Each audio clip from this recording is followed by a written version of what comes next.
अखेर 2 दिवसापासून पंचायत समिती समोर सुरू असलेले उपोषण गटविकास अधिकारी नारायण मिसाळ व पोलीस निरीक्षक सचिन बेंद्रे यांच्या आश्वासनाने मागे घेण्यात आले.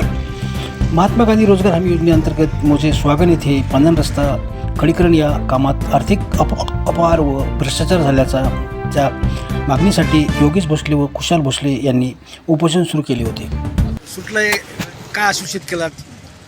स्वागन येथील श्री योगेश भोसले यांनी कालपासून चौकशी संदर्भात उपोषणाला बसले होते.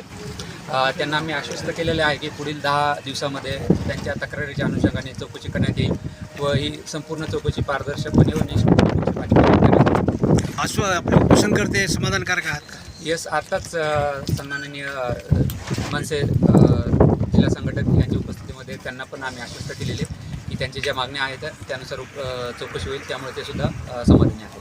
ठीक आहे.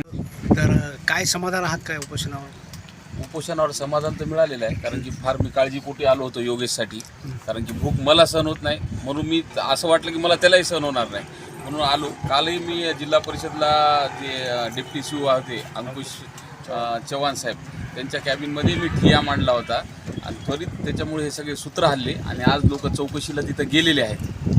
आणि त्या हिशोबानं बी डी ओ साहेबांनी एक 6 दिवसाची वेळ मागितली, आम्ही त्यांना 10 दिवसाची दिली आणि नाही झालं तर आम्ही परत आता पुढचं आंदोलन, आता उपोषण नसणार, आता त्यांच्या दालनात बसून खाऊन पिऊन तिथंच झोपणार, तिथंच उठणार आणि तिथंच सगळं करणार अशा पद्धतीचं असेल. पण ती करण्याची वेळ येईल असं मला वाटत नाही.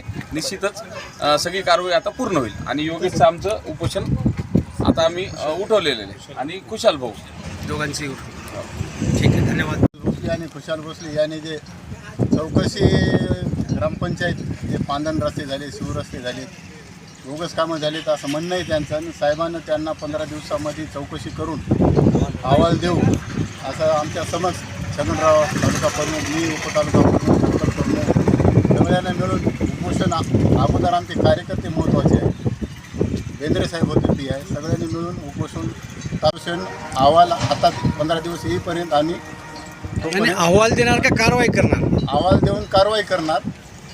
तात्पुरतं चौकशी केल्यानंतर जर काही गौडबंगाल वाटलं, साहेबांना आश्वासन दिलं आहे आम्हाला की त्यांच्यावर कारवाई करू, कोण विस्तार अधिकारी असतील, कोण ग्रामसेवक असतील त्यांना आम्ही सस्पेंड करू असं आम्हाला लेखी त्यांनी दिलेलं आहे. शिवसेनेच्या वतीने आमचा त्याला पाठिंबा होता, ते बी आमचे कार्यकर्ते ऐकले, आम्ही तोपर्यंत स्थगित करण्यात आलेला आहे.